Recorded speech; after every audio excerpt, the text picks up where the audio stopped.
धर्म युद्ध उस वक्त लड़ा गया था, क्या वो आज भी जारी है या फिर वो खत्म हो चुका है? नहीं, वो आज जारी है और आज तो बहुत भयानक रूप में जारी है। पहले तो शत्रु जो था वो बिल्कुल प्रकट था। पहले तो हमें पता था कि शत्रु के साथ हमें ऐसे लड़ना है, ये करना है, वो करना है। अभी जो शत्रु है वो छद्म रूप लेकर आता है, कभी कोई पंथ, कभी कोई पंथ। 25 फरवरी 1568 के दिन 40,000 हिंदुओं की निर्मम हत्या करता है, उसको महान बताया जा रहा है। यानी जो लोग अपने पूर्वजों के हत्यारों को महान बताते हैं, उनके दिमाग का तो उपचार होना चाहिए ना। नमस्कार, बहुत स्वागत है दैनिक जागरण में। मैं हूं आपके साथ पल्लवी सिंह और आप बहुत ही खास प्रोग्राम में हम आपको लेकर आए हैं दैनिक जागरण के। और इस कार्यक्रम में बहुत सारी शख्सियत हमारे साथ मौजूद है और उनमें से एक है ओमेंद्र रत्नू जी। आपका बहुत स्वागत है दैनिक जागरण में। धन्यवाद। और सर, इस कार्यक्रम में आकर कैसा लग रहा है? सबसे पहला सवाल आपसे। आप बहुत ऊर्जावान है और बहुत व्यवस्थित है। अच्छा, बहुत अच्छा लग रहा है आकर के। जी सर, आपकी जो कहानी है और या फिर हम कह दें कि किताब है महाराणा सहस्त्र वर्षों का धर्म युद्ध, जो नॉन फिक्शन स्टोरी है, महाराणा प्रताप पर है। इस कहानी से आप क्या बताना चाह रहे हैं? इतिहास पर एक पूरा शोध करके एक पुस्तक लिखी गई है। ये कहानी कहीं से भी नहीं है। ये जीते जागते मनुष्यों की जीवन की गाथाएं हैं, जो देव पुरुष जिनके कारण आज हम हिंदू हैं, जिन्होंने इस्लामी आक्रांताओं से लगातार एक सहस्त्र वर्षों तक युद्ध किया और उस युद्ध में कभी भी पराजित नहीं हुए। इन दानवी शक्तियों को पराजित करके 1000 वर्षों। दुर्भाग्य ये रहा कि इस देश के इतिहासविदों ने इस देश के इतिहास से इन महापुरुषों के नाम मिटा दिए। तो एक ऑल्टरनेटिव हिस्ट्री, एक वैकल्पिक इतिहास हम लिख रहे हैं, हम लोग प्रयास कर रहे हैं। और इंटरनेट के कारण और दैनिक जागरण जैसे सार्थक और समर्थवान अखबारों की, समाचार पत्रों के प्रयासों के कारण हमें लोग सुन रहे हैं, समझ रहे हैं। तो ये एक बहुत सकारात्मक बात है और उत्साहवर्धक बात है कि जो सत्य है हमारे समाज का, वो हम अपने समाज तक पहुंचा पा रहे हैं। सर, क्या लगता है जो धर्म युद्ध उस वक्त लड़ा गया था, क्या वो आज भी जारी है या फिर वो खत्म हो चुका है? नहीं, वो आज जारी है और आज तो बहुत भयानक रूप में जारी है। पहले तो शत्रु जो था वो बिल्कुल प्रकट था। पहले तो हमें पता था कि शत्रु के साथ हमें ऐसे लड़ना है, ये करना है, वो करना है। अभी जो शत्रु है वो छद्म रूप लेकर आता है, कभी कोई पंथ, कभी कोई पंथ। और बहुत बार वो भेड़िए की मतलब भेड़िया है जो कि भेड़ की खाल में आता है। तो वो एक बड़ा झीना सा युद्ध है और इसका एक बहुत बड़ा एक फाइनेंशियल आर्थिक कंपोनेंट है, एक बहुत बड़ा नैरेटिव का कंपोनेंट है। नैरेटिव का कंपोनेंट जो हम लगभग हार चुके हैं, क्योंकि लगभग 70-80 वर्षों में भाई जिस देश के अंदर महाराणा प्रताप के ऊपर एक पैराग्राफ और अकबर को महान बताते हुए उसके ऊपर पूरा चैप्टर, उस देश के युवा बच्चे जो निकल रहे हैं, एजुकेशन स्टैंडर्ड, वहां की मूवीज, क्या पाखंड और झूठ का पूरा साम्राज्य है। अकबर 25 फरवरी 1568 के दिन 40,000 हिंदुओं की निर्मम हत्या करता है, उसको महान बताया जा रहा है।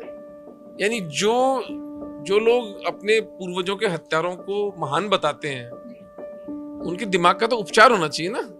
तो दिमाग के उपचार की बात है। वो जो शत्रु है इस वक्त, जो तलवार से जो ये लोग नहीं कर पाए 1400 वर्षों में, हमारे पूर्वजों ने इनको पराजित किया। तो क्या लगता है आपको, आपने तलवार से जो काम नहीं कर पाए वो अब कलम खरीद के पिछले 80 सालों में इस देश में करने का प्रयास हुआ। लेकिन महादेव ने इंटरनेट भेज दिया और इंटरनेट के कारण सत्य पूरे समाज को पता चल रहा है, ये नंगे हो रहे हैं। जी सर, तो जो आपने कहानी जो आपने लिखा है, जो आपने किताब लिखा है, क्या उसमें कुछ ऐसा लिखा है जिससे वो उपचार हो जाए?